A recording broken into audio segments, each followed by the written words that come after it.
1, 2, 3. Kamusta mga chong? Goods lang, boss. Kamusta, bossing? Okay naman ito. Medyo nagpapaba ng balbas. pero pero we have on the podcast Turbo Mouse.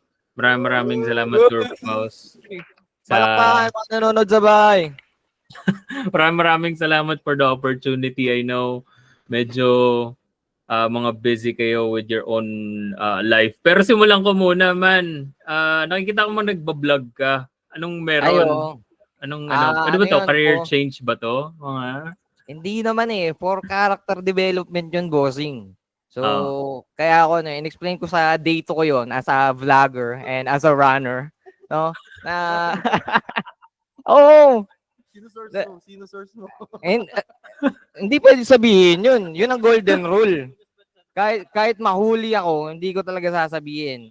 Though publicly, yun, pinapakilala yung sarili ko as a runner. Though hindi naman siya career change. Kasi Career path. nung January kasi na-injury ako. So active ako sa sports before. Kaso nagkaroon ako shoulder injury. Wala na akong, hindi na ako makapag-workout, something like that. Tapos napansin ko na meron akong trait or attitude na kapag nakaramdam ako ng konting pressure or stress sa ginagawa ko, ititigil ko siya, tapos hahanap ako ng mas madaling gawin para lang meron akong masabing natapos for that day. Mm-hmm. Diba? So kaya ngayon, challenge ko siya na 100 days. Gagawa ako ng takbo or ng physical activity din. I-vlog ko din siya at the same time. Yeah. Oo, kasi ano yun kumbaga in a way kasi spiritual battlefield din yun, di ba? Mas naghahanap tayo ng mas madaling gawin just to compensate yung idea na we accomplish something. So, kumbaga, at the end of the day kasi the more painful and kumbaga the more hard a task is, mas fulfilling siyang matapos Kumbaga, compared to like yung mga bits and pieces of like, okay, nakapaghugas ako ng pinggan, good job, mga ganon. Kaysa dun sa, tayo na, tumakbo ako ng 2 kilometers or 3 kilometers. Ay, hirap kaya nun. Yes, tinry ko rin yun Actually, hanggang ngayon naman, naglalakad-lakad ako, pero dati ginawa ko yung yung almost every day. Ayun, after 6 days, umayaw na ako. Nawala na ng day 7. Sabi ko, ano ko pa yun ano ba tawag yun? New Year's resolution ko, I will run. Sabi kong ganun. Tapos yun, after January 6, wala na. Puro walk na lang. Pero good job, man. Well, anyways, for the sake of our listeners, can you guys please introduce yourselves, pati yung mga position nyo sa band? Alright. Power forward. Guys, kami nga pala ang band ng Turbo Mouse again, and I'm Edward. I'm the vocalist tsaka point guard. Ako ang point guard ng banda. Turo-turo lang doon, gawa ng plays. Nagre-rhythm din ako. Yan, rhythm guitar. Ako si Joven, bagong salpak sa Turbo Mouse. Keyboardist since. Shouting guard. Ako si Mac, ako yung bahista namin, tsaka power forward. Ay, ako si Larry, ako yung gitarista, saka playing coach. Sino si Javo? Hi, ako si Anton. Point guard. May point guard na dapat ikaw yung shooting guard. Drummer. Turbo Mouse. Si Turbo Anton. Si Boleri.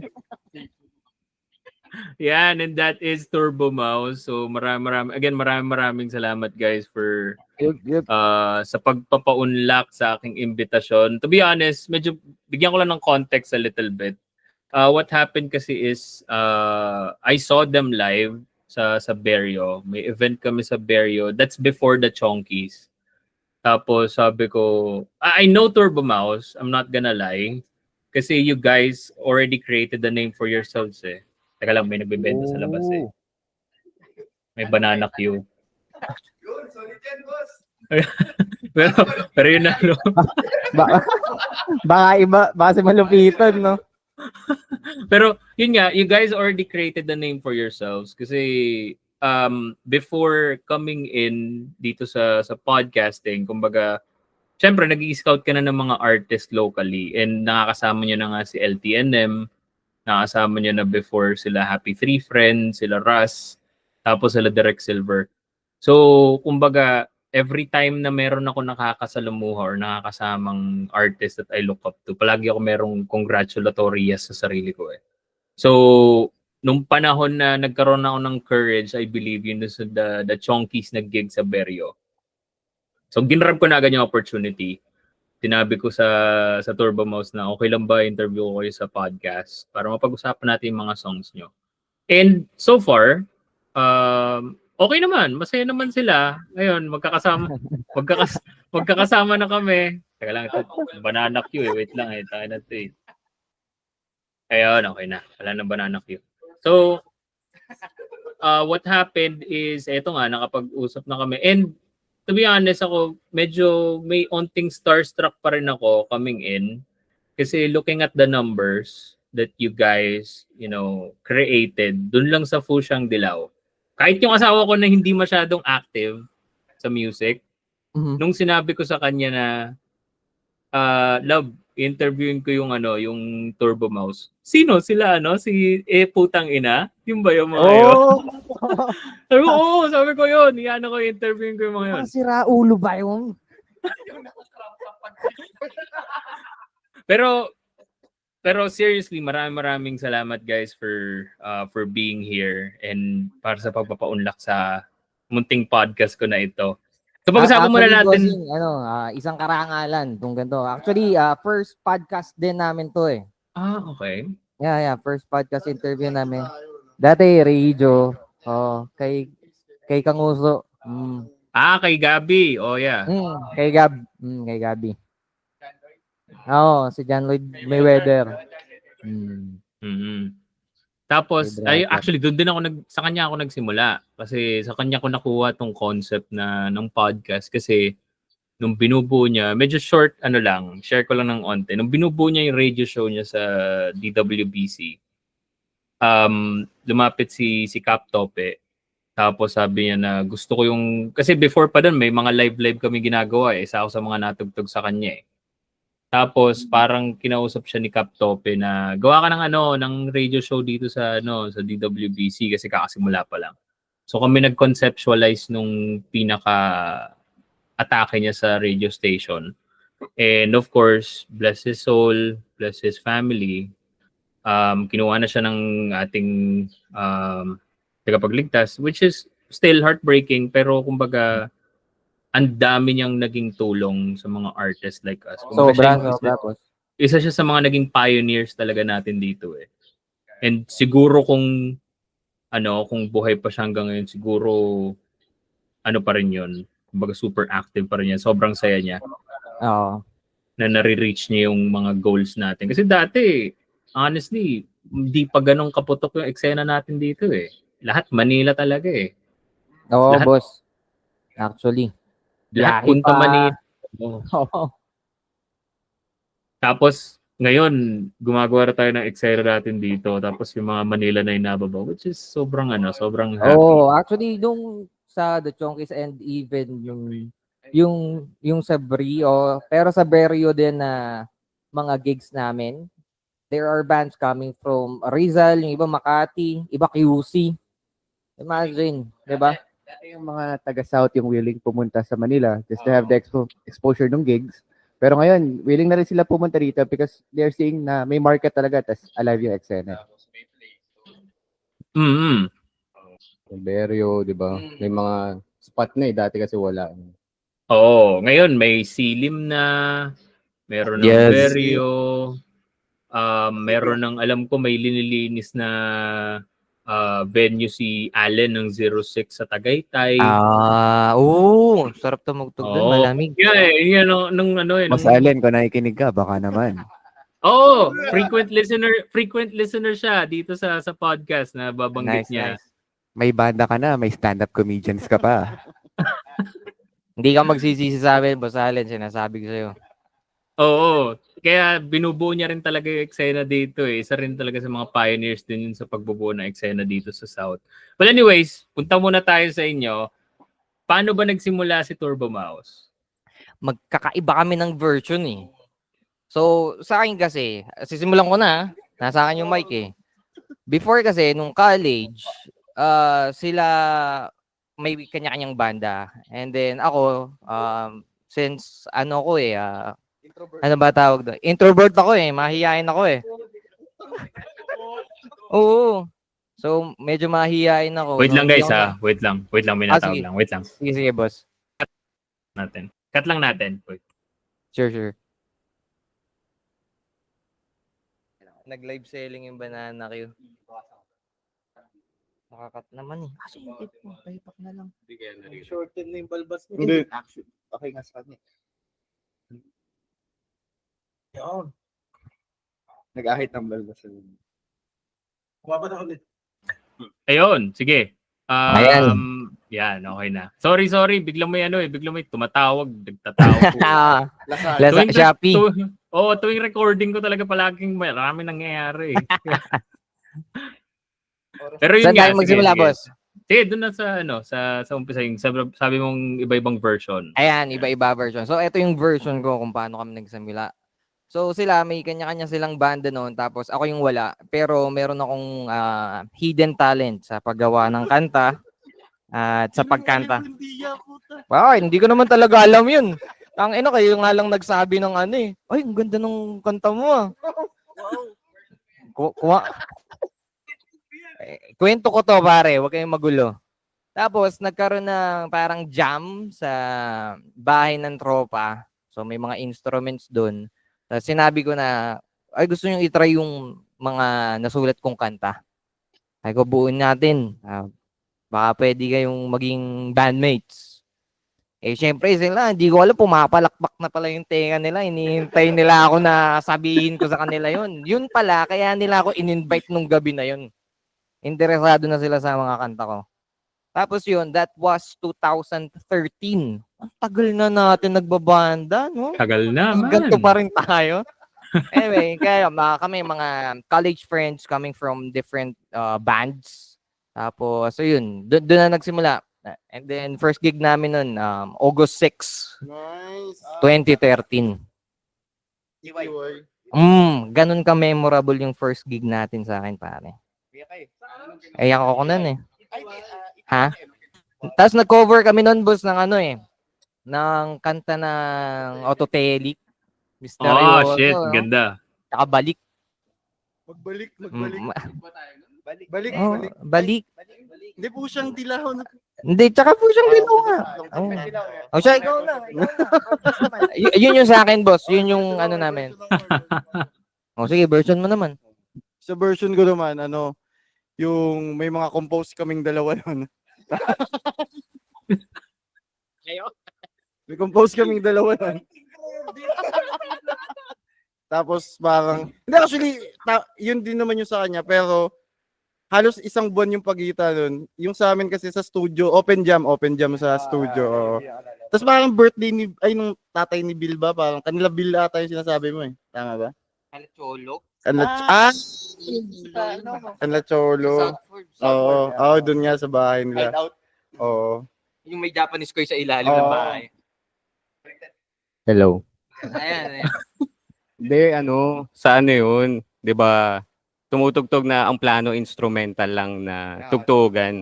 Kaya may turbo kasi parang electronic, turbo gut, ganun. Tapos sabi mo may nag-invite sa'yo sa isang event ng college ng isang department.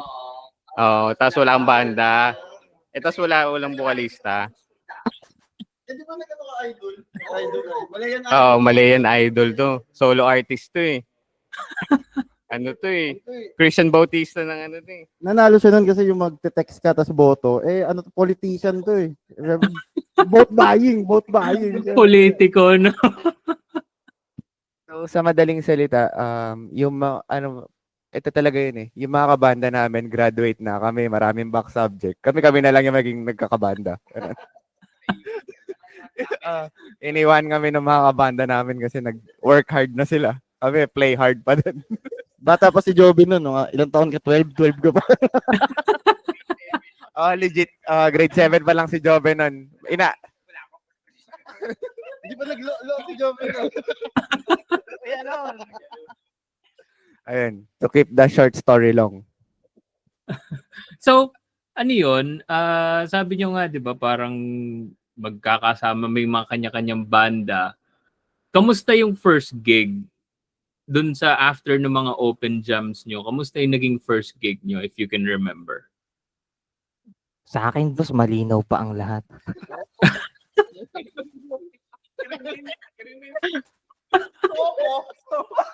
Nung pumasok po nung first gig namin, actually, I was really excited kasi that was the first time na meron ulit akong banda na parang tropa ko na. Ako, tingin ko sa kanila nun, tropa na eh.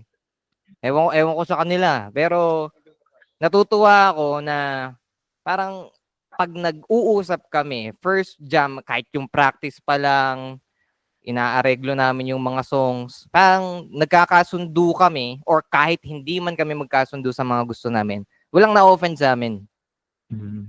Tas talagang no sugar coating, kung ayoko nung ginawa mo, ang pangit niyan. Pangit ng mukha mo, iwasan mo yan. Walang Parang wala nang no choice yun pag ganun. So, tingin ko, yun. Tapos, sobrang ganda ng feeling ko na, ito na talaga yung banda ko hanggang maging lolo na ako. Hanggang magkaroon akong balbas na puti, ganyan, kahaba. Tapos, nung first gig namin, since, parang may event from other departments. Tapos, yun, kilala na ako sa school nun eh, na laging tambay. Nagpakuntot ko ba rin? Mamaya sa iyong mic, ikaw ang magyabang. Nasa akin pa eh. Di ako bida. So, kumbaga, since galing nga kaming iba't ibang banda, tapos yung synergy namin, parang na-shock yung mga tao. Tapos, that was the first time din na natugtog namin sa school yung sarili kong sulat. Very emotional nga ako nun. Medyo naluha pa nga ako nun during the performance. Ano yun? Ito yung Yung Pusyang sulat Dilaw. natin. Oo, yun yung sulat namin nun eh. Oo. Ano bang nauna? Yung Pusyang Dilaw, tapos anong kasunod na sinulat nyo nun? Basically, yung Pusyang Dilaw is nandun na. And then, kung doon nagkakamali, yung Ang Sabi. Ang Okay, Sabi. nandun na rin. And then, yung latest release namin is isa din siya sa mga pinakalumang kanta namin, yung Dito Ka Na Lang. Yeah. So, inintay muna namin siya mag-mature bago siya ilabas. Parang gano'n. So, itong Cindy, pati Dina Kobe, medyo recent na itong mga to. Itong mga songs na to. Medyo recent na siya. Ah, For the others. okay. Kasi yung Pusyang Dilaw, honestly, it's the trademark na narinig ko for Turbo Mouse ever since. Kasi I've been listening to LTNM and following LTNM for the longest time kasi nga Squid Jerk, si Kuya Sketch. Kasi galing naman ako sa variety. So, kumbaga kilala rin sila doon sa variety sector. Tapos nag-crossover na nga sila sa indie. Tapos syempre, pag galing ka sa isang community tapos nag-step ka sa ibang community, mas alam mo yung support nandun. Tapos nakikita ko na rin yun, Happy Tree. Alam ko yung pa yung mga panahon na nagko-cover pa sila nung parang pangit pa yung studio nila nung dati noon, tapos parang 480p. Oh, di ba? Kasi parang medyo sobrang kalat pa nung studio, tapos ang bata pa ni Anton. Tapos Indiano pa yung drama nila. Oo. Tapos yung may utang pa nga ako dun eh. Laki na siguro ang interest nun. Tapos yung mga intro pa nila yung kami po ang P3, tapos mga kung ano-anong ka-weirdo yung pinagagawa nila. Tapos sa LTN, tapos nakita ko naman kayo noon, tapos narinig ko na yung Pusyang Dilaw noon. And I don't know if you guys know, pero kumalat talaga yung song. As in, kilala talaga siya. I think it's a testament kasi if you're going to look at Pusyang Dilaw, ang place ng Pusyang Dilaw is around 60, 60 plus, 60,000 streams. 60K? Yeah, 60K streams Wow. ang Pusyang Dilaw. Kasi ganun siya Ang naging inom yun. testament. Ang laki daw, tapos wala kang masyado kinikita. Oo nga. Oh, pero it's a testament na talagang pumutok yung Turbo Mouse. So pag-usapan natin yung yung Pusyang Dilaw. Paano mo Okay. nasulat yung Pusyang Dilaw? Nag-start siya sa series ng inuman. Kasi mahilig ako mag-inom nung college. Tapos, syempre, may dala akong gita. Ngayon, nagbago na ako. Last week. 6 days ka palang nagbabago, boy. Oo nga, 6 days. Wala pa bang... Okay. Teka nga. Pinapasama mo imahe ko eh. Pare, maraming makakarinig nito. Sinasabi ko sa'yo. Anyways, going back, bossing. Series ng inuman, tapos syempre pag college, madaming mga heartbroken kaya mga nagiinom. So yung mga kwento nila, and then this particular person na very interesting yung story niya na isang araw lang sila nag-away ng jowa niya, tapos nakipag-break na sa kanya. Tapos hindi na, ginost na siya. Kaya meron doon line na ang love niya raw ay unlimited. Kasi uso pa yung mga banat-banat na yun sa mga text-text. Tapos, kaso one day lang naka-register. Kasi uso pa din yung Anli nun, di ba? Those were the days. Na wala pa naman data nun, wala pang messenger. So, text talaga tsaka call. Magano ka pa? Meron ka pa mga grupo-grupo sa text. Oo, Yung mga GC. Mga GC doon. Kakain na po siya ako, GC. Text anyone. GM, magji-GM. GM yun. GM, group message. Hindi mo na inabot yun. Inabot mo ba yun? Pangalan ko pa nun dati Naglolo sa... ka na nun. Tita ako, Joven, naglolo. Mag-GM nga ako, kunyari GM pero sa crush mo lang isasay. Technique yan. Mga technique. Style. Hindi ko nagawa yan. Magawa nga yan. Yung mga tipong I'm looking at the moon, remembering you. Tapos lang, sa crush lang nakasend. Tapos nakalagay GM. Mga ganyan. Roses are red, violets are blue. Iniwan mo ko, tayo na boo. Yung Japan, just always pray at night. Mga GM days. Maraming mga listeners na sa akin around the 25 to 35 bracket. Iba doon makaka-relate pero iba doon para magtataka. Ano yung mga pinagsasabi nito mga GM? Yung mga Gen Z, yung mga Gen Z. Mga Gen Z. Yun na, just to give context, yun kasi nung panahon na wala pang mga data, hindi pa okay ang internet pag lumalabas ka ng bahay. Yun yung way of communication namin via text. May mga plans na pinapaloadan kami. Tapos, may mga nakikreate na mga small groups. Mga ganyan, mga friends na ginagamitan ng mga pseudonym, aliases, kumbaga. Ako para... Baby Boy Assassin. Lady boy. Di ba ikaw si Baby Girl Bagyo? Parang pangalan ko pa doon Patrick Star 27. Yun yung alias ko, Patrick Yung Star banday 27. ng computer shop dun sa school. Si Jinky. Morenong computer geek.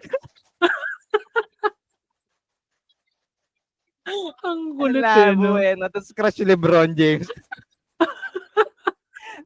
Nakikipag-away pag inaaway si LeBron. Marami mga ganong mga memories. It's really good na, alam mo yun, may ganong mga memories tsaka, alam mo yun, nadaanan mo rin yung mga past na ganon. Well, anyways, yun nga, going back dun sa Pusyang Dilaw.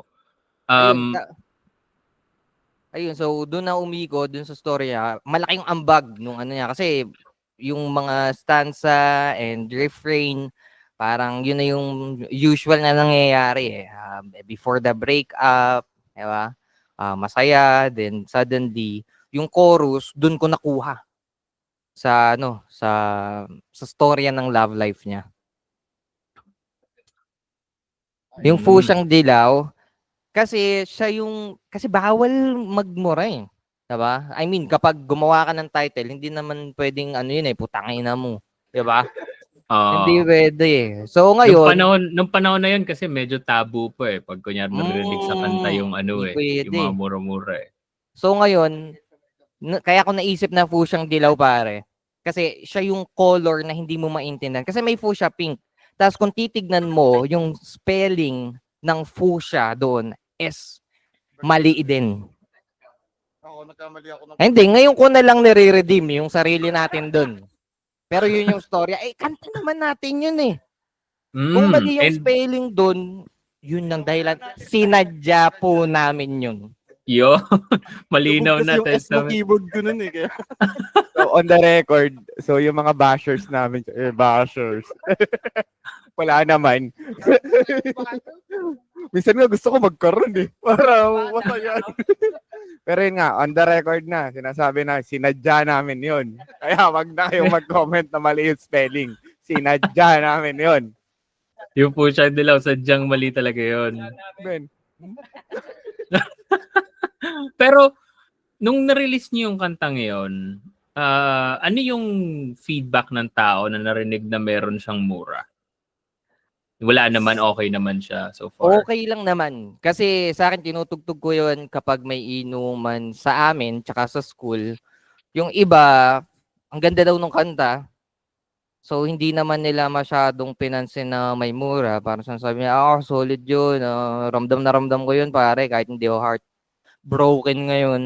Parang ang sakit ng puso ko dun sa kanta. So, ewan ko, kasi mga tropa talaga namin yan. As in, mga close friends. Kaya baka ganun feedback nila. tapos to add na lang din, siguro ako din, personally, kung, di ba nga, may mura yung kanta, siguro naging anchor na lang din na yung Eraserheads. Di ba, tangina, tas hindi naman sila na-cancel ng internet o na-cancel ng publiko. Wala pa pala internet. Hindi naman sila na-cancel dahil doon eh. But it only proves na bigyan lang ng emphasis yung point ng kanta. Di ba? Yun lang yun. Yun na. Yun na. Parang yun na yung pinaka-emphasis doon. Yun na yung pagsabog ng emosyon doon sa kantang yun. Parang ganun. Oo, kasi by listening to it din eh, dun sa mga first few choruses, hindi mo pa ramdam kumbaga yung term yung puot, yung galit nung ano. Nung dun na sa last part, yun na yun, parang naging anchor niya kasi nandun na yung mura, tapos ramdam mo na yung emotions nung ano eh, nung character dun sa song eh. Na parang tangina naman, ano ba tong mga nangyayari sa buhay ko? Parang ganon.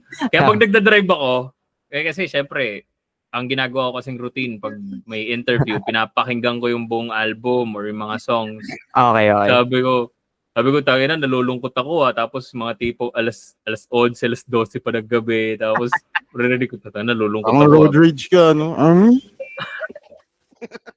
Road rage. Binunggo ko yung naggagawa dun sa mga daan dito sa Kabuyaw. dahil sa lungkot. Pero talaga it hits the spot. Kumbaga nung kami rin ni Mrs. nung parang one time sabi ko interviewing ko Turbo Mouse tapos pakinggan natin yung mga kanta. Kahit siya hindi siya nagsasalita, sabi ko sakit naman na itong kanta do pag naalala ko paano pakinggan. Kasi talaga malakas talaga yung attack niya. Ngayon, move tayo sa Ang Sabi. Paano naman to na nabuo? And syempre, as a band, paano yung nagiging nyo? Yung parang atake nyo sa areglo? Nanggagaling ba siya sa'yo? Or lahat sila nag-chip in dun sa areglo ng kanta? Okay. Sige boss, sagutin muna natin kung paano nagsimula yung Ang Sabi. So, kasi itong tao na to, si paring RJ, na nasa Taiwan na ngayon. So, meron na naman siyang bagong love life. Pero at this time, this song is against him na. Di ba sa itsura nun hindi naman siya fuckboy. Ano naman, parang naguluhan, ewan ko, magulo isip ng taong yun eh. Pero ngayon, parang matino na. So, meron siyang parang na-ghost na babae or hindi sila nagkaintindihan masyado kung ano yung lugar nila sa isa't isa. Kaya ngayon, parang na-left behind si ate girl. Yun yung naramdaman niya. Kasi pares kong tropa yun eh. So, kinuha ko yung magkabilang panig. Tapos yun yung nangyari. So, in-interpret ko as a song. So, ganun. And then, when it comes to areglo naman, pag nag-aareglo, ako, yung mga basic lang, like yung chords, and then ganito yung gusto kong tunog, tapos sila na mag-interpret nun on their own way. Kayo ba? Kasi yun yung na-observe ko sa atin. Makinig kasi kayo. Nagsasalita ako dito eh. Nasa podcast tayo, nagkagantuhan kayo. Hindi, kasi naaalala lang kasi ni Anton na with ang sabi, ito talaga si Mac may co-writing credits na to. Totoo na to. Ako writing credits na yun. Ah, doon, Kasi sabi. yung bridge part noon is siya yung nagbigay, siya yung nagdagdag, siya yung nagsulat ng bridge. So, yung sa areglo nga, totoo may sinulat silang dalawa. So, totoo na yan. Ayun. Kwento daw ni Mac kung ano yung background behind it. Ano bridge part, no? Wala lang, kasi ano eh. Maganda kasi ano yun eh, parang mag-i minor bigla. Kaya, di ba? Ang bigat nun eh. Parang may ganun na kanta eh. Nalimutan ko kung ano eh. Pero ano yung thoughts mo during the writing process kung ano? Yung lyrics kasi, di ba? Kasi ng college, heartbroken na din ako nun eh. So, parang yun din yung naging influensya ko. Kay Aki, rest in peace na din sa kanya. Ex ko yun na parang siya yung ano ko nun, love of my life ko nun. Tapos kaya ako siya din nasulat yun. Kaso patay na siya, pero okay lang naman. Pero hindi din okay, malungkot. Ano ba talaga? Cut. Naiiyak ka, cut. Ba't ka naiiyak, pare? Ba't ka naiiyak? Sa Areglo, ganun lang pare, going back. Makinig kayo para makapagbigay kayo ng input, hindi yung harutan kayo ng harutan dyan. Ang parang napansin kong process is kay Edward talaga nagsa-start yung song. Tapos start siya as acoustic lang talaga. Tapos maglalagay-lagay kami ng parts. Tapos tsaka na mag-a-adjust. Parang kinakat na lang to. Kunyari yung pinresent niya is 2 chorus. Cut natin yung una. Ganyan. Tapos magbabawas ng instruments, magdadagdag. ng kabanda. So parang ganun. Sa kanya nag-start yung song tapos areglo as a whole. So nagbabago rin talaga yung buong song dun sa initial na parinig niya. May mga times ba na parang dumating na sa point na nag-aaway-aaway kayo lahat dahil sa areglo kasi hindi siya alam mo yun, hindi siya okay sa lahat, mga ganon. Di kami sa areglo nag-aaway. Pag ano lang, may gig, tapos kailangan umuwi nung isa. Sa isang kotse lang kami. Magagalit yung isa, mag-grab na lang, mga Okay naman. Bad trip yun, no? Inom na inom ka na, gusto mag-enjoy. Tapos, pre, uwi na ako, ha. Kailangan natin mo. Nilabas nila yung tampo nila sa akin eh. Lugaw pa daw. Gusto umuwi nung isa. Ang hassle naman kasi nun, bar. Nasa Makati tayo, uwi ako Batangas. Tapos yung sasakyan ko nasa Laguna, iniwan ko sa bahay ni Nandon. Hassle talaga yun. Pero dun sa main question, yung sa areglo, kupal ka pa, boss. Pero balik din dun, kasi nga, di ba, initially nasabi namin na we came from different bands. So basically, magkakaiba rin yung influence namin. Si Edward talaga, siya yung more on the OPM pop side. Yung mga Tunog Kalye, the E-Heads, the Paraken Edgar, mga ganun. Si Mac, alam ko, tinutugtog nyo nun dati, mga Rage, mga ganun. Saka mga... bigat. Si Joven, actually, drummer siya eh. Mga pampulipya galawan ito nung araw eh. Then si Anton, mga Tudor Cinema Club, ganun yung mga trip niya eh. Tapos, mga shoegaze, ganun. Tapos ako meron mga yung mga 80s na rock, mga ganun talaga yung trip ko eh. Mga glam rock. So, yun. Province rock kasi. Yung mga madalas ginagamit sa beer house. Kaya yung mga solo, ganun talaga. At gigiling. Sa Mindoro kasi bago pa si Bon Jovi nun eh. Mga 1999 lumabas si Bon Jovi eh. Yung Living on a Prayer. Ang tagal na nun. Yung Guns N' Roses nga 2002 lang lumabas eh, yung Sweet Child. So yun, yung in terms sa areglo, so may different flavors na binibigay bawat isa.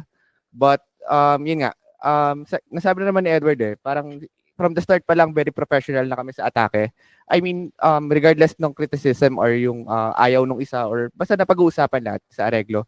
And then, it boils down na kung saan kami masaya lahat sa final output. Yun, yung nilalabas namin kanta. At the same time, meron, yun, tulad ngayon, marami na rin kaming, yung pag nagigigs kami, may mga road test na rin na nangyayari. So, yun. So yun, sa mga bandang nakikinig, important pala talaga na may video kayo ng performance nyo so you could review. Para afterwards, kung may hindi, tas mapapansin nyo sa kantang yun, diba, yung bago nyo kanta, tinatry nyo, ay, pangit pala na ganito yung gawin. Pag studio time nyo, pwede nyo i-try ulit yung mga ganong bagay lang. Oo, it's very important kasi doon yung binibigyan ng analysis kung bagay ba tong areglo na to or ano. Pero depende talaga yun eh. Like for us sa Enjoy, ang ginagawa talaga namin is upuan talaga. Let's say inuupuan namin ng 2 months. Tapos magkakaroon kami ng malaking tampuhan, mga ganyan. kasi ano eh, syempre mga ano na sila eh, mga maestro sila eh, mga magagaling na talaga sila eh. So kumbaga parang may mga times sa ayoko nang gawin niya kasi ang hirap eh. Pero wala, ganun talaga may mga times eh. Pero ano, punta tayo sa Cindy. Gawin natin chronological order doon sa Okay, script. okay. Sige, bossing. Meron akong ipopropose na change of lyrics. Okay. Trip nyo lang. Okay. Trip nyo lang. Kasi nakakita ako ng hindi naman room for improvement. Parang room for suggestion ko lang sa akin. Kasi yung chorus niya is, sige na o Cindy. Sige na or Cindy, parang ganun din. Ang nakwento ko sa asawa, natatawa ako. Sabi ko parang parang baduy na ito. Pero sige, sasabihin ko para sa inyo. Ang proposal ko is sige na o Cindy. Sige na oh baby. Di ba? Oh. Di ba baduy tayo. pero kasi ano siya eh, parang natuwa lang ako na sobrang catchy niya and very different siya from the usual songs na na-release nyo. Can you guys talk about a little bit of what Cindy is? Okay. Yung songwriting niya, pati paano siya nabuo? Sa songwriting naman ng Cindy, kasi wala naman tayong ano dito, restriction, di ba, boss? Wala man. So, si Cindy talaga, hinalintulad namin siya sa sa mga kung ano mang substance o kung ano na nai-enjoy nyo na Okay. so kumbaga si Cindy, di ba? So Cindy yun, pero actually it's kung baga pwede siyang ma-interpret ng mga tao na hindi naman nila alam yung gano'n na meaning, di ba?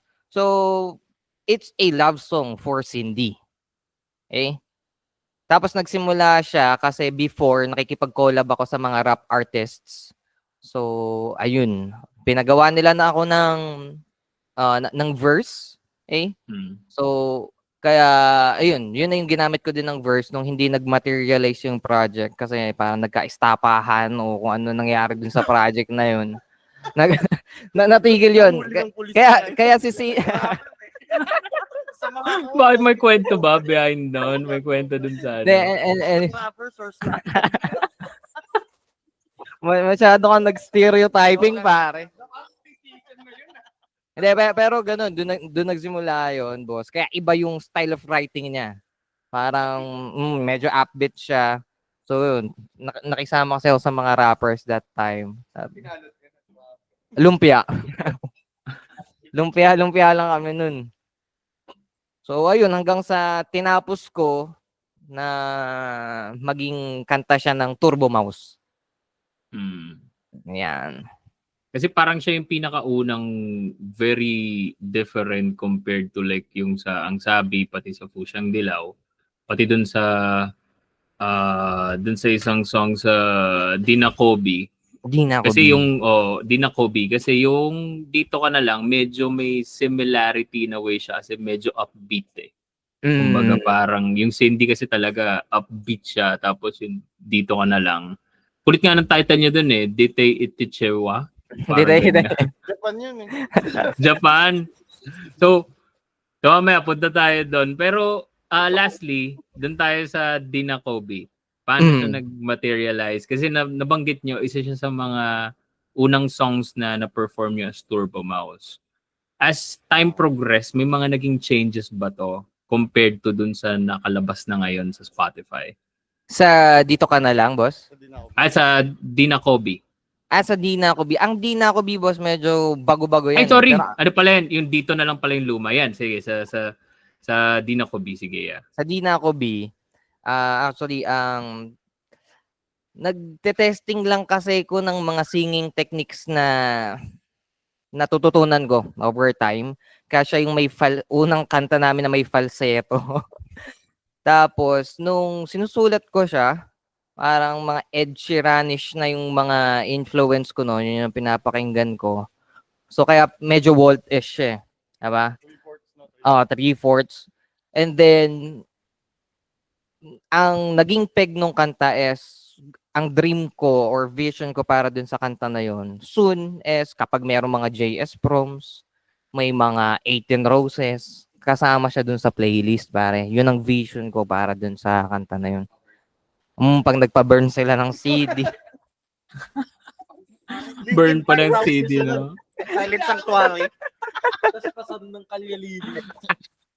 Lalagyan Ayun, pa ayun. yun ng gagong rapper para maiba yun.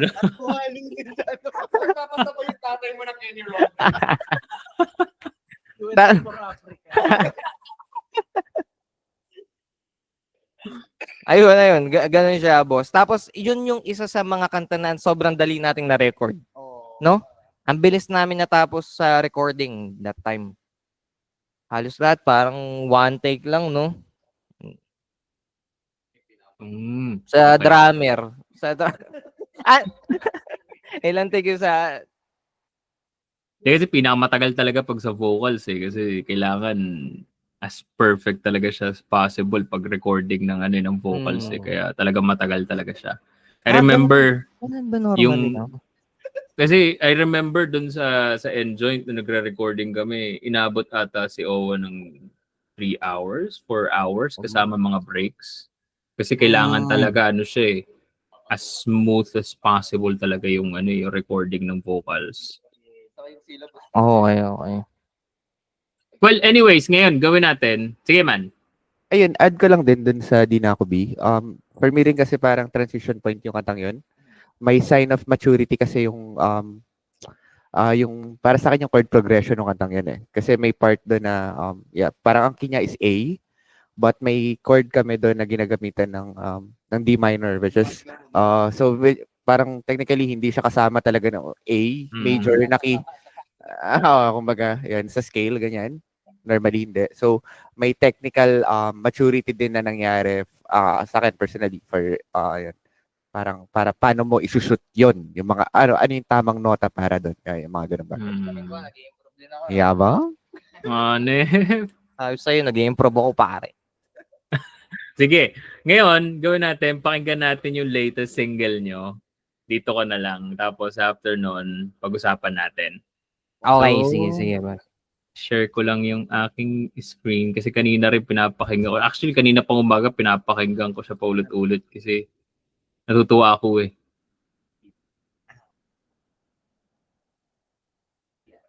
Yan.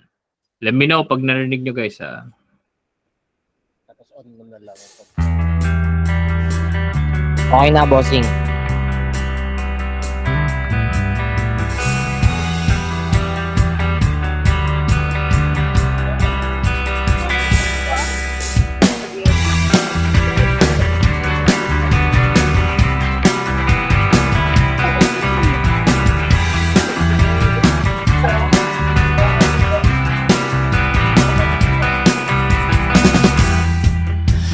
Nalulungkot ka ba?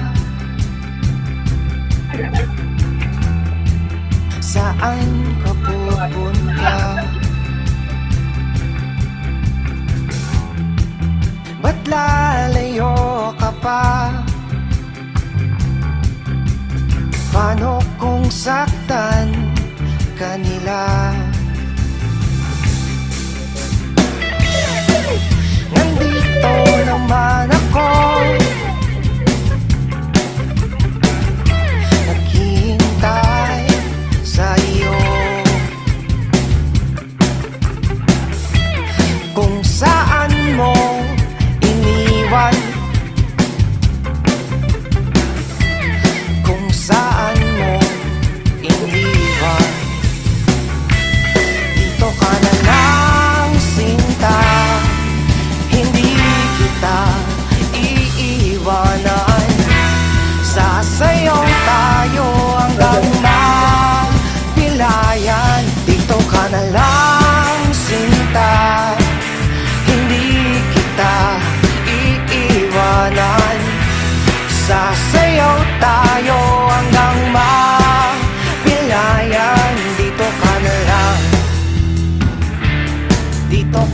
lang.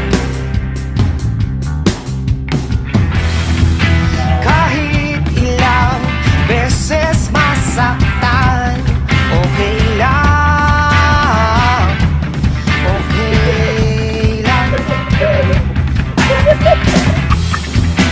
Kahit pa ulanan ng bala, ayos lang, ayos lang. Dito ka na lang, sinta, hindi kita iiwanan. Sasayaw tayo hanggang mapilayan. Dito ka na lang, sinta, hindi kita iiwanan. Sasayaw tayo hanggang mapilayan. Dito ka na lang, sa akin ka tunay na liligaya. Sa akin ka tunay na liligaya. Ngingiti sa saya ng tawa ng malakas. Ngingiti sa saya, tatawa.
Yeah!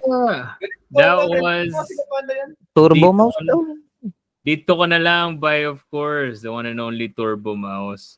So, bigay ko lang yung onting review ko about the Alright. song. Tapos let's talk about it. So, initially, yung intro niya, correct me if I'm wrong, has this Hail type influence na yung parang, I feel like yung, ano bang kanta ng title ng Hail? Broken Sonnet. Yeah, Broken Sonnet ganon, na yeah, pattern ng ganon. clacking. Oo, ganon. Which is, ako, for me, is great kasi kumbaga, that's the music from my younger years eh. So kumbaga merong onting, alam mo yun, naalala ko na naman yung mga panahon na nalulungkot ako, mga ganyan. Tapos, may nostalgia, yeah. And then yung added delay dun sa second verse is very perfect coming in because it created this character. Kasi 'di ba, madalas sa mga songwriting, first verse it's very plain. Tapos madalas kasi nagiging fall nung ibang mga songwriters or mga arrangers or lyricists. Mayroong same na parang pattern pa rin with the second verse. For this one kasi nagkaroon ng character yung delayed guitars na lift na lick, which is ang ganda, good job. Hindi, shout out kay ano yun. Hindi, originally, may isa pa kaming guitar player. Si Jet. Yan, nasa Taiwan siya ngayon. Tapos, yun. Pero originally, yung yung mga parts na yun is originally dati ginagawa niya yun eh. Pero parang hindi pa siya ganun ka-structured or something. Parang for the recording, yun, prepare namin siya para mag-match dun sa mood ng kanta, kumbaga. Tsaka ano siya eh, it's kumbaga malaking factor siya into songwriting and arranging kasi sa dami ng kanta na narinig na natin all throughout our lives. Kumbaga sometimes na nako-compromise na yung quality versus quantity kumbaga. And for this song kasi lumalabas yung character niya, hindi lang dun sa verse na yon, kundi all throughout the song. Tapos yung concept ng pinakakanta niya is, kumbaga, ang tawag ko sa kanya, meron siyang dalawang walls na ginagawa. Yung first wall, yung verses is yung character ng kanta, kumbaga, just a context kasi I look at it as walls. Yung mga verses, yung first wall is about yung mga self-statements, kumbaga, mga ganyan. Tapos, pumasok yung second wall dun sa chorus, kumbaga talking to another person, kumbaga parang telling that person na dito ka na lang kasi for sure magiging masaya ka sa akin. And mas naging stronger yung second wall na yon pagdating ng bridge kasi pinakita mo dun yung reason as to why bakit gusto mo magstay. Hindi ko nga naisip na ganun yun eh. Oh, kasi 'di ba madalas first wall, second wall, madalas na ano na yan eh, na anthem na yan for songwriting eh. And perfect siya dun sa bridge part kasi yung bridge part is a 50-50 kumbaga structure with song kasi if the bridge is not gonna make sense connecting to the chorus, then what's the sense of it all, kumbaga.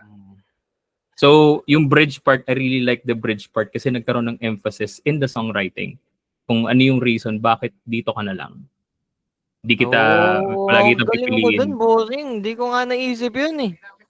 Tapos, ito pa, huge credits din sa'yo, Edward, kasi dun sa yung rhythm change ng vocals dun sa last chorus is perfect kasi nag-iba yung melody na ginawa mo. 'Di ba? Dito, dito, tapos dito, 'di ba? Medyo Yeah. nagkaroon siya ng character din. Connecting dun sa idea of adding a character in a song. Kasi if medyo plain lang talaga siya, wala yung mga elements na nilagay nyo. It's just another song. Oo. Pero this one is a testament of yung maturity nyo sa music eh. Kasi comparing it to Fushang Dilaw, to Cindy, ito yung mas, for me mas nag-stand out. Kasi dito lumabas talaga yung kumbaga yung maturity nyo, kumbaga nabanggit nyo nga kanina, yung maturity nyo in music and in recording. So, sobrang perfect. Kaya nagtataka ako bakit ang baba ng streams na itong dito ka na lang eh. Kaya feeling ko kaya niyang abutin yung level ng Fushang Dilaw, to be honest. Oo. Tingin mo ngayon, boss, kung kaya niya yun, na naging podcast ko eh, no? Ano sa tingin mo yung dapat namin gawin to fully utilize yung potential ng kanta na yun? Do you think na dapat pa namin i-market siya to the public? Like, okay. Pinaka number one talaga niyan, especially in the digital age where it's all about single releases. Kasi napag-usapan namin ni Bong Andres yan ng TuneCore. You have to create content tailor-fitting yung song na ipopromote nyo. So, yung mga onting clips, kumbaga the idea is to have visibility. And of course, ito yung hindi natututunan ng ibang mga artist. It's not always about yung, sige, mag-release ako tapos hayaan ko lang. Hindi. You have to work for it. You have to connect with people. Like yan, si TuneCore, si Bong Andres. Bong Andres, isang testament ng tulong ni Bong Andres is with the band Offshore Trance. Nag-release sila ng song and right now, after a month, meron na siyang 10,000 streams. Wow. So, it's always about creating content na kumbaga yung visually stunning. Hindi naman kailangan siya yung sobrang over the top. To be honest, yung mga artist ngayon, at saka yung mga fans ngayon, especially the Gen Zs, prefer yung medyo DIY setup. compared Okay. to like dati na talagang gagastusan mo. Na bongga yung production. ganun. Oo, ngayon hindi eh. Mas prefer nila, mas madaming mga fans ngayon, yung mas prefer yung honest, yung raw ng Mhm. mga videos na ilalabas nyo. And I think naman mas spread out yun kasi as of right now, active kayo sa sa scene eh. Maraming nakikinig eh. Talagang yun lang for me it's a really great contender. And good job kasi thank you din for letting me listen to that song kasi ang ganda talaga niya. Thank you. Ang ganda rin nung yung point of view mo doon sa kanta kasi di namin nakita as ganun eh, no? Sobrang nakaka-elibs na. Kumbaga, it's just an old song na ni-record na 10 years ago. 10 years from now na nagawa simula yun, big three natin yun, 'di ba? Kapag tumutugtog tayo, tinutugtog talaga natin siya pero hindi natin siya ni-record natin siya after 10 years na tinutugtog natin siya na nag-improve na tayo siguro lahat, no? Siguro kung ni-record niyo siya kasabay ng Fusyang Dilaw, Sobrang iba pa nun. feeling ko mas mataas to kaysa sa Fusyang Dilaw. Oh, pero feeling din naman namin if na-record namin siya during that time, hindi siya yung ganun eh. I mean, inintay namin na confident kami lahat na eto na siya. This is it. Ito na yung parts. Lutong-luto na siya, parang ganun. Yun. Oo, So, yeah. mas probably may- hindi rin siya ganun yung tunog. or something. Oo, kumbaga may factor din talaga dun sa kumbaga yung term nila pinapahinog mo yung kanta para lumabas talaga Ako yung parang ang dami kong baseline na ginawa doon for the 10 years na parang nag-end ako na dito tayo sa pinakasimple, sa pinakakailangan ng kanta. Parang yun yung and P-bass gamit mo, no? oo, B-bass. Saktong inong din yung gusto kong i-comment doon kasi Yung? shoot na shoot siya sa mix. Kasi pag ginamitan mo siya ng jazz bass Jazz or bass. or ibang types of basses, hindi siya mag-shoot doon sa sound na gusto niyo i-produce eh. Actually, Kumbaga tama. yung P-bass kasi yung parang pinaka-axe ng maraming mga basses. Sobrang versatile niya eh. Parang kahit Oo. kanino. Hindi siya hindi siya One man band pa lang. maklang, hindi siya maklang, hindi siya Oo. ma-treble, hindi siya pasok na dun sa sa Tapos Sa iba mix yung eh. bassist. Ang ganda nun. Kung same bass tapos different bassist, mas maganda tunog nun. Tingin ko Kwento namin kung paano nabili yung bass na yun. Magkakasama kami. Oh, sige. Parang ano nga ba yun? Ano yun? Ayos ang gitara. Ayun, Actually, pick upin ko yung gitara ko sa Guitar Pusher kasi may iniwan ako doon for maintenance lang and stuff, ganun. Tapos, binubudol ko siya bumili ng bagong bass. And ayun na nga nangyayari. Ayun, tapos nung una sa ano kami, sa Guitar Pusher muna, nakita ko yung mga sire, parang okay, yung maganda. Pero nung nakita ko to, nasa gilid lang to siya eh. Andito yung mga Fender na maganda eh.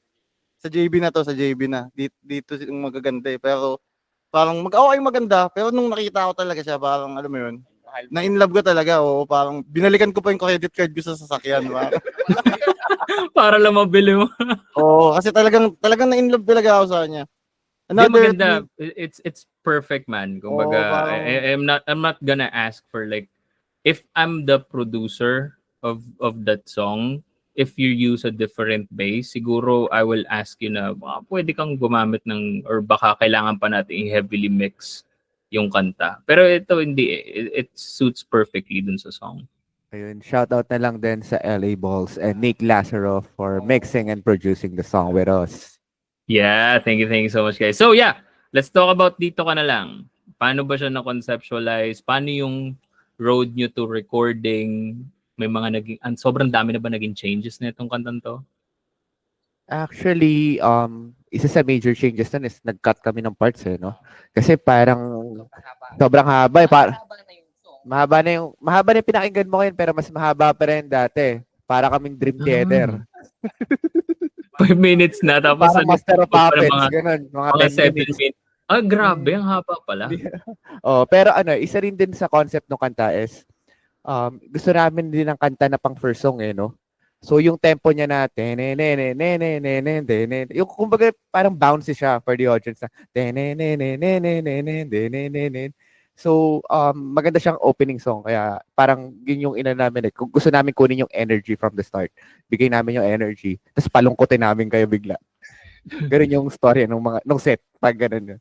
In terms ng performance. Eh. Oh, tsaka importante din yun. I think that's a lesson for up and coming artists na hindi lang kayo pwedeng basta tumugtog. Kailangan may story yung set eh.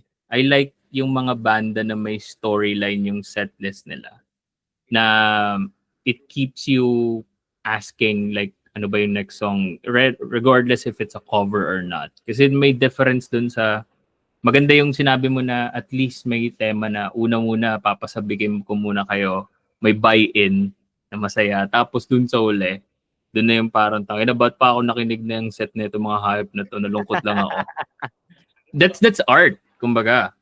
Compared to like yung mga ibang mga artists na sige, sabihin natin magaganda yung mga songs nila pero walang connect. Alam mo yun, walang story behind it. Kasi doing gigs is not just for me lang. Doing gigs is not just for just playing lang eh. It always has this, well, alam mo yun, parang bang dapat may kwento, may facade, may story kayong fina-follow.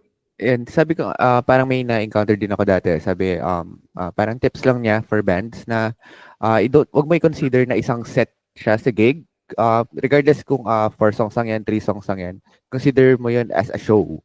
So, Yeah. pag isang show yung performance nyo, may structure siya, you have to keep the audience engaged. Kaya, may kwento yung set nyo. So, para walang tatama din, umiihi sa gitna ng set nyo. Yung mga ganun, parang nanonood ka ng kwento. So, kailangan mo matapusin from start to finish. Yun yung parang magandang idea every time na may magpe-prepare ka ng set sa isang performance. Ganun.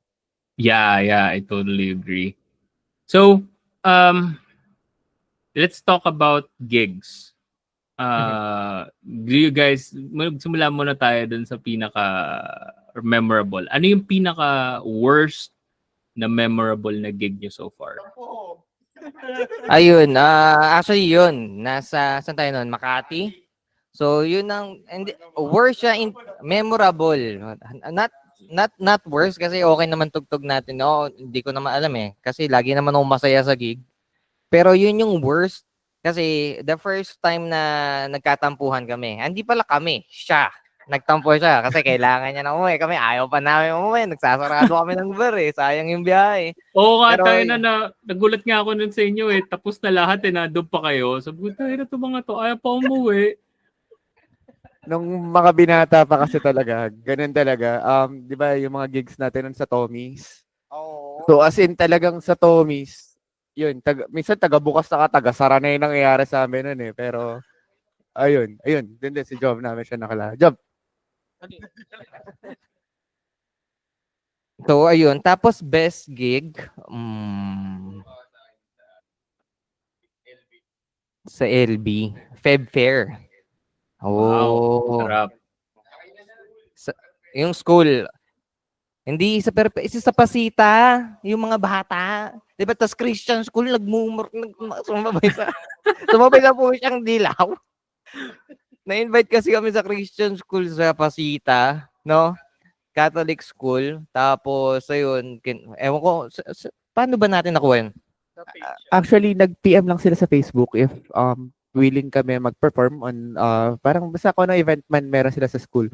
Kasi we didn't expect na kami lang pala yung banda. Kami lang yung banda, kami yung main act, kami lang. Tapos walang gamit. They expect na pero binuhat ng mga bata yung drum set from their music room para doon. Tapos may mga madre pa doon eh, no? Tapos doon sa Pusyang Dilaw, sabay-sabay sila sa bigaw ng putang ina eh. Pagbaba namin ng sasakyan, gets pa yung sasakyan namin. Ang dami namin, naka-gets kami. Pagbaba namin, kumakanta yung mga bata ng Pusyang Dilaw. Kaya Oh, di ba? That's a testament na talagang malaki yung yung name nyo. Add ko na lang din yung mga batang yun, may iba na inaday sa Facebook, 'di ba? Nakita namin college na nagtitesis na ata yung iba. Pero sa akin, iba ang memorable gig ko eh. Since fan kasi ako ng December Avenue. Yung nakasabay na, hindi pa sila putok nun. Las Piñas. Ito pa yung mga I don't wanna wait nila na covers, mga ganyan. Hindi pa. Sa Quarry, sa Las Piñas yun eh. Ah, shit. Tapos, Quarry. Tayo na. Tanda-tanda Anong ako. year yun? 2016, 17? Tapos yung drummer si Jet, naka-heart to heart talk namin. Tapos Sizzle, talagang in-approach ko siya, ano yung sinusumusulat ng kanta, paano niya nasusulat, ganyan, tapos ano yung mga tips. So, ayun. Very memorable sa akin yun. Sayang nga wala na yung pictures eh. Sa akin ang memorable yung after gig eh. May gig kami sa Sukat, tapos na-flatan kami sa SLEX. Basag-basag na kami. Oo. Tulog silang lahat. Oo. Tiri kami sa gitna. Tapos, kami. Palit kami ng gulong.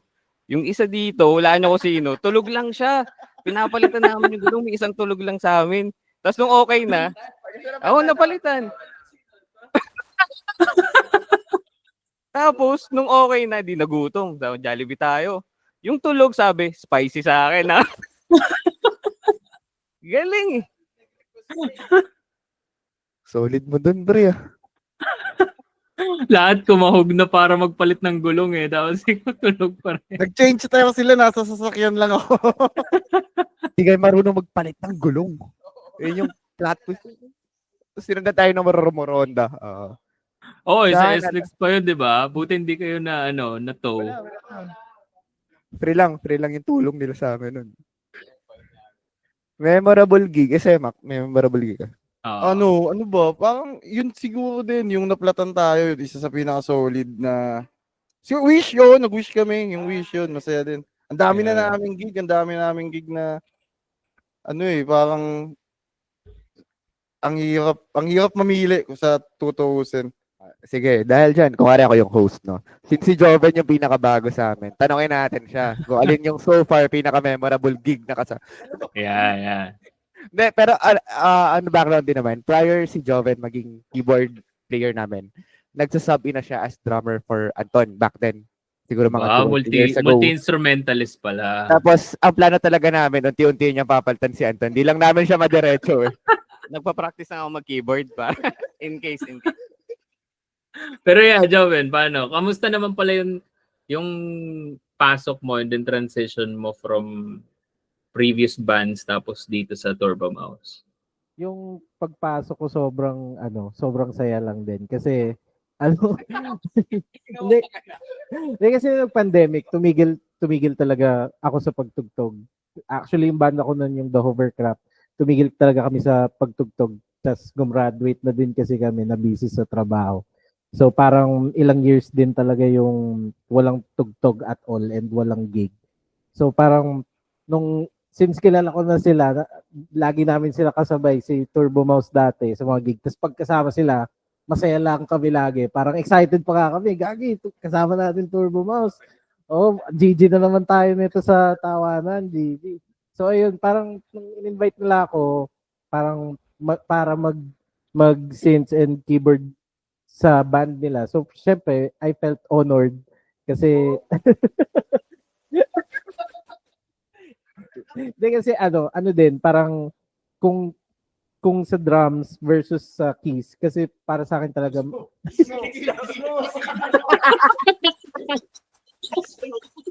mamaya ka sa akin.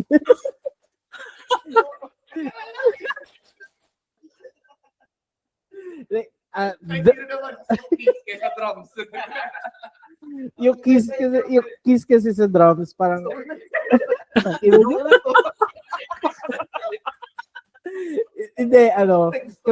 kasi para sa akin gusto ko talaga yung gumagawa ko ng melodies versus sa beats. So parang mas gusto ko nandun yung ambag ko ba sa music, sa sonic device, na parang since yung gamit ko ngayon, gusto kong mag-add pa ng flavor dun sa established flavor na nila. All the while na hindi ko necessarily babaguhin yung tunog, just ibang flavor lang, parang added layer lang dun sa na-establish na nilang tunog. So yun yung goal ko for Turbo Mouse. Garnishing ganun. Parang si ano ba yun? Yan ganyan. Salt Bay. Salt Bay. Yan. Tapos sa gigs, syempre yung pinaka-memorable pa rin talaga bukod dun sa naka-costume tayo lahat, ina. Ano, yung first talaga yung sa Berrio. Kasi parang dun ko ulit naramdaman na, ay putik, ba't ko tinigil to? Napakasaya talaga nito, ba't ko tinigil? So parang yun, thank you din sa Turbo Mouse kasi binigyan ako ng umisa pa, pare. Ayun, so thank you guys. Ayun, Pare. to top it off, ayoko na kasi magtanong na ano ba mga advice. Siguro ito na lang. Ano sa tingin nyo guys yung secret sauce for staying 10 years in the scene? Alright, sige. Sa akin, maging magkaibigan kayo, huwag kayong magplastikan. Kumbaga, kung meron kayong hindi nagustuhan na ginagawa musically ng kabanda nyo, sabihin nyo sa kanya, direct to the point. Pare, diba, kung gusto mo ng kiss kita. Diba, ganun lang kasimple. And then, talagang dapat magkaibigan kayo. Sa amin kasi, for the past 10 years, yung gigs, parang since nagkaroon na nga ng mga trabaho, parang it's time na para magkasama-sama ulit kami. Parang bonding na namin yan. We don't treat it as a gig talaga na pangalawa na yun, syempre, yung mga improvements namin, syempre, nagyayabang-yabang kami, pare, ito na yung kaya kong gawin, diba? Nawala kayo, ito yung mga tinatry ko na bago. So, be excited din na makita ang isa't isa. Para sa ako kasi, ganun nararamdaman ko sa inyo, pare. Kasi, kumbaga, hindi na tayo lagi tulad ng college, diba? Na araw-araw, ganyan. Tapos, yung common ground din is very important na puro kalokohan lang alam natin, di ba? Tapos, ayun, yun yung para sa akin. Ikaw ba, Mac? Siguro, ayun, malaking bagay talaga na magkaibigan kayo. Siguro nagka-chamba lang din eh. Chamba lang din na magkaka-jive kami lahat. Kasi, walang pressure eh. Kumbaga, siguro, individual yung pressure. Sa'yo lang, parang, huwag mong laruin yung utong ko. Challenge.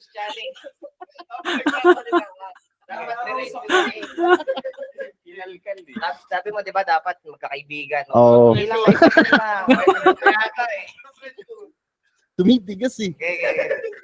Ayun, parang, kunwari, ito si Larry, mahilig kasi ito bumili ng gamit eh. Parang pag magja-jam bigla na, ang galing na nila, parang ikaw, hindi naman nila sasabihin sa'yo na naiiwan ka, mararamdaman mo eh. Nararamdaman mo tangin, hindi pwede to. Eh, mayabang din ako, syempre. Tapos mayabang din sila. Lahat kami mayabang eh. So, alam mo yun, parang hindi namin pinipressure yung isa't isa. Pero, parang nagpapapressure kami dahil din sa isa't isa. Parang ganun. Pag nakita mo yung effort. Nakita mo yung effort ng isa na atang ina. Hindi pwedeng ikaw lang magaling. Kailangan gumaling din ako. Parang ganun. Inspire yung tamang salita siguro. Ikaw ba, Larry? Ayun nga. So, siguro yun na nga lang din.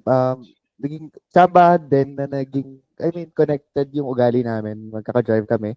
And then at the same time din naman, as we grow older, kasi 10 years na din eh, dami na nangyari. May nag-asawa, nagkaanak, kapamilya, ganyan. Natuto rin kami mag-adjust kung ano na yung time na kayang ibigay nung isa. Alam mo yun, sorry pare, hindi ako pwede, ganito lang yung, kaya ko i-commit na dates or ito lang yung time na meron ako. Willing kayo mag-adjust kasi naintindihan din naman namin na may sarili rin kaming buhay na, may different part din kami ng buhay namin. And then, on the band side naman rin nga, ako kasi personally, ang gusto ko lang lagi, pag may practice, pag may jam, I always want to surprise my bandmates na, uy, ganito ginagawa ni Tanga, parang gago, parang ganun. Either bumili ako ng bagong gamit or may nagagawa akong bagong twist sa kanta, mga bagong tricks, ganun. Parang ano lang din, it's to keep everything fun and enjoyable for everyone. Parang ganun, parang at least, yun nga, kung yung ginawa ko mga bagong tricks is it made him inspire or na-excite sila lalo na, uy, bago yun, ang ganda nun, pasok yun, shoot na shoot. Ayan, yung mga ganung bagay lang. Ayan, si Anton. Sa akin, ano ba? Kasi siguro yung pagiging friends nga. Kasi pag kunyari may gig, parang inside joke namin. Yung gig parang dahilan lang namin sa mga misis namin para makapag-inom. Parang ganun eh. So parang sa friendship siya nagsa-start. Pero syempre, nandun pa rin yung pagiging sa banda nyo. Gawin mo rin yung part mo. Parang yung role mo, mag-search ka or mag-practice ka rin sa end mo. Kasi pag nakita mo sila nagpa-practice din, tapos nag-collab kayo bigla, parang laging mayroong bago. Oo, laging may bago na, syempre, pag may bago, lagi kang may excite gumawa ng bagong kanta or magkita-kita kayo kasi gusto mo napakita yung natutunan mo, tas sila rin, ganun. So parang, tingin ko ayun yung fire eh. So lahat kayo nag-shoot ng uling dun sa fire nyo as a band. So tingin ko magandang ano yung friendship din. Glue. Yan, it's Joven yan. Kasi no, ano, since bago ako, hindi ko sila nakasama for 10 years. Pero agree ako dun sa lahat nung sinabi nila. Kasi yun naman talaga eh, pagka banda lang talaga pag work, I mean, hindi talaga kayo magla-last for long kapag hindi nyo gusto yung isa't isa. Eh, nasaktuhan na gusto naman namin yung isa't isa.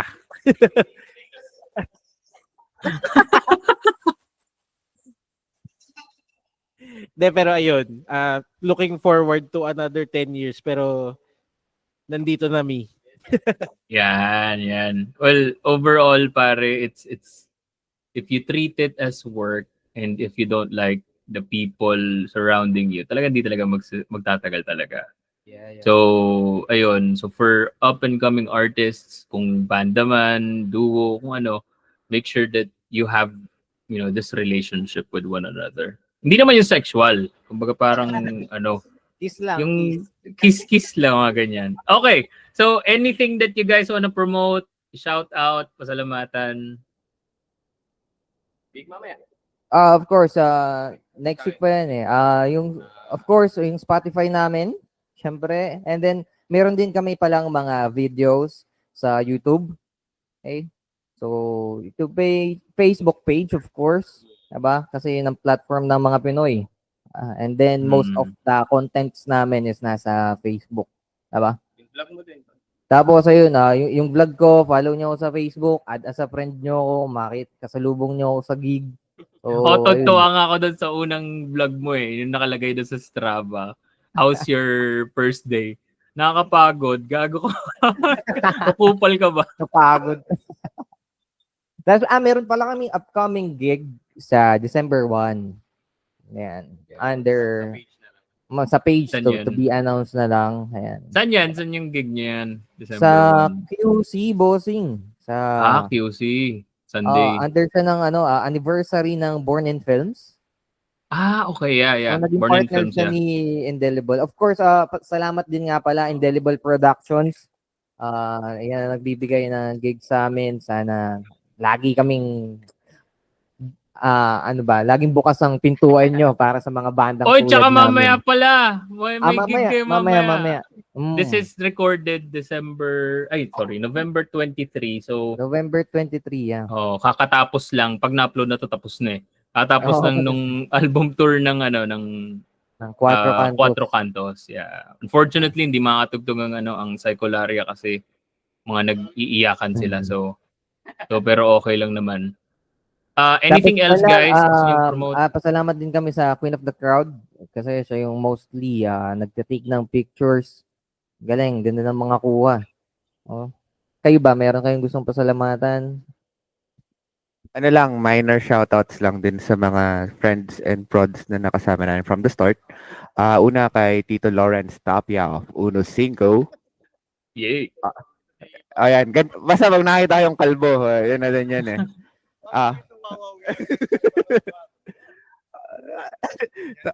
Lawrence Tapia ng Cabuyao, Laguna. Pinapasalamatan din namin ang South Indie, sina Boss Steven C. Anang Silim, saka si Sega. Yan, malaking tulong siya sa amin from the start din. Yan, sina Tito Jerk, sina Tito Sketch. saka si na Tito Anton Alonte, si Tito Ino, at of course yung TFC subscriber natin, si Paulo Dizon. Grabe suporta niya. Si Paulo Dizon, siya yung dating bassist ng Happy Tree Friends. Yeah. Tapos nasa US na siya. Tapos grabe pa rin yung suporta niya hanggang nandun na siya. So I love you, pre. Size 9.5 sa akin.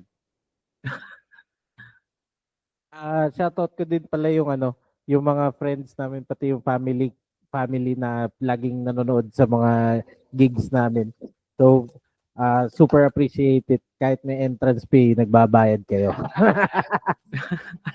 Shoutout din pala sa Malayan Colleges Laguna. Kundi dahil sa'yo, ay, Mapuwa Malayan Colleges Laguna. Kundi dahil sa pagbabagsak niya sa amin, di kami magkakaibigan ngayon.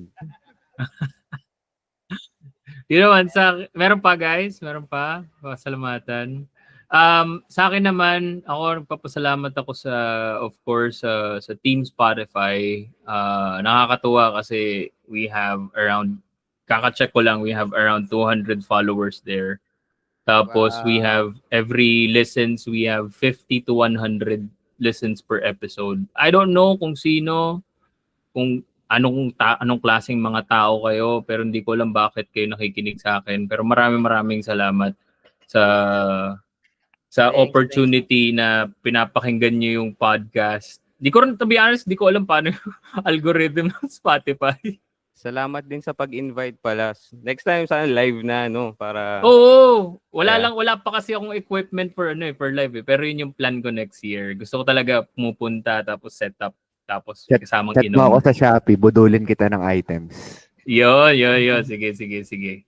Kasi kailangan ko ng mga equipments eh. Yun yung habol ko eh. Kasi pag nagkaroon ng equipment, meron naman ng mga kasamang isa magsisetup. Tapos yun na, tayo na. Pwedeng inuman, pwedeng kung mas magandang kwentuhan. That's yung pala yun. Maraming salamat din for trusting me, Anti-Pop Punk, and the Gatekeeper Space for writing articles. So kaka-publish lang ng mga music reviews, music critic articles ko on their websites. So kung gusto nyong makabasa ng mga in-depth reviews of songs, alam ko kakalabas lang nung bago kong kanta galing sa shoegaze band din na FHMY na mga taga Cairo, Egypt. Sobrang ganda ng mga songs na nakukuha ko. So maraming salamat for the trust, APPPPC and the Gatekeeper Space. And ano pa ba? Maraming salamat of course sa mga listeners din nito or mga followers ko rin sa Facebook, Instagram. Dumaralaki siya. Hindi siya ganun kalaki pero so far medyo nawiwirduhan nga ako kasi ang laki ng following sa Spotify pero ang onti ng following sa Facebook. Hindi ko alam paano sila ma-move doon para ma-update sila pero sabi ko, hayaan mo na, ganun talaga. Hayaan ko na, problemahin ko ba yun? And then of course, maraming salamat din sa mga bands ko. Of course, sa Berrio Bar and Restaurant sa Santa Rosa, maraming salamat for trusting me. And maraming salamat din of course sa mga bands ko, Enjoy PH and Banky. Maraming salamat for the trust. Well, if I believe we're good, so maraming salamat again, Turbo Mouse, sa opportunity. Maraming salamat. Maraming salamat man, mabuhay kayo. And I hope ma-invite ko kayo sa Aniv gig ng Usapang Musiko. Yan. So maraming salamat mga chong. And that is it for this episode. Maraming salamat guys for listening. You guys take care and bye-bye. All right. See you around, guys.